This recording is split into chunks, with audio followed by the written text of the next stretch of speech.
શાંતિથી જાઓ, શાંતિથી વહી આવો.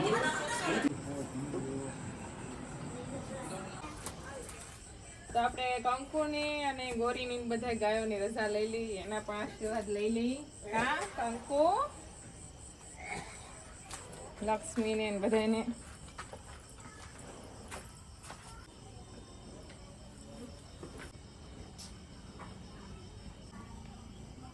સુરભી, રેવતી, દુર્ગા. એ કેહર તું ક્યાં બેઠી? ક્યાં બેઠી? કેહર ધરાય દૂધ પીને શાંતિથી બેહી ગઈ છે. દુર્ગા ને બધાને હવે આપણે નીકળવાનું છે. દિવસ સુધી આપણે ત્યાં રહેવાના છીએ. 5 દિવસ સુધી આપણે અત્યારે માણસો અને બા અને દાદા બે છે ઘરે. તો જોઈ થોડીક ચિંતા થાય. 2-3 દિવસનું હોય ને તો ગમે ત્યાંથી વહી આવી, પણ 5 દિવસ એટલે બહુ ઝાઝા દિવસ થઈ જાય એવું લાગે છે. પણ કાંઈ નહીં, આપણે ફોન કરતા રહેવું. જરૂર પડશે તો વચ્ચે જેની પપ્પા આવી જશે. તો અત્યારે તો બધું સેટિંગ છે. બધું આપણે ઉકળાનું કામ, વાવવાનું કામ, આપણે જે જમીનમાં ખેડ કરે છે ત્યાં વાવી દીધું છે. ઉકળો છે અહીંયા સુધી કોઈ તો બધું ઉથરેટી ફેરવી દીધી છે. ગૌશાળા સાફ સફાઈ જેટલી બને એટલી કરી નાખી છે, જેથી કરીને 4-5 દિવસ કામ હળવું રહે. બાકીનું કામ આપણે આવીને કરશું. તુલસી કૌરાવતીની હો ઘરે ઉતારે ઘરે કૌરાવતીની તોફાન કરતીની હો.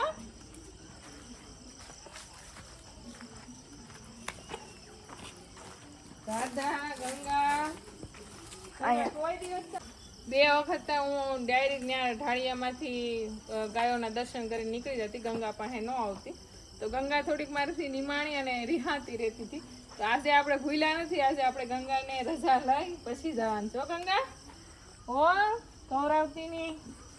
તો આપણે જે આ ટબુડીનું નામ કંઈ પાડ્યું નથી, અને ટબુડી એટલી વાલી લાગે, એટલી પ્રેમાળે એટલી છે ને વાલે એટલો કરવા દે. કા કૌરાવતીની હો. અને આનું નામકરણ આપણે આવીને પછી પાડશું. વિચારેલું તો છે, પણ નામકરણ આપણે આવીને પછી કરશું. તો બસ આપણે નીકળી જઈએ. 5 દિવસ સુધી આપણી ગૌશાળા બધા સંભાળશે, ત્યાં સુધી આપણે ત્યાં રહેવાનું છે. તો રાજકોટથી મિત્તલબેન મળવા આવી ગયા છે અને આપણી ગીર સત્વની સ્ટોલની મુલાકાત લીધી છે અને બહુ ખુશી મળી. મિત્તલબેન આમ તો આપણું ઘી ખાય જ છે આપણો ઓર્ડર કરાવીને. આજે હરુભરું આપણને મળવા પણ આવ્યા છે અને એ બાને ઘી પણ એમને હાથો હાથ આપું છું. તો લ્યો મિત્તલબેન, અમને પણ બહુ ખુશી મળી તમે આવ્યા ની બદલ. ને આપણે આ બાજુના જ છે, ક્યાં સાવરકુંડલાના છે, એટલે વધારે થોડીક ચાહના રે ભાઈ આપણી બાજુના બેન છે. બધાને આ ઘી હું છેલ્લા 6 મહિનાથી વાપરું છું.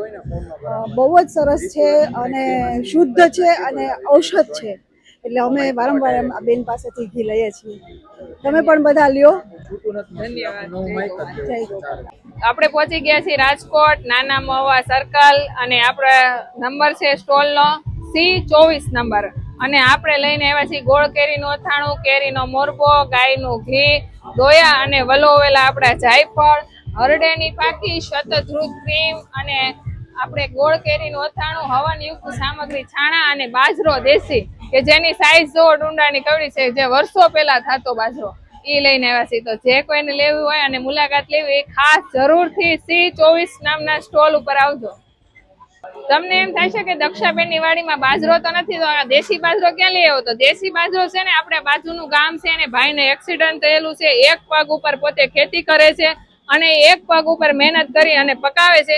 તો આપણે ફૂલ નહીં તો ફૂલની પાંખડી એવી રીતના એની મદદ કરીએ છીએ. અને આ છે ને એનું એડ્રેસ છે. આ ભાઈને જેને પણ આ બાજરો લેવો હોય ને, આ એડ્રેસ ઉપર એનું સંપર્ક કરજો. આ ફૂલ દેશી, અત્યારના સમયમાં આવો દેશી બાજરો તમને જોવા નહીં મળે. પછી એમનું ઇમ્પોર્ટન્ટ કામ હોય છે. બસ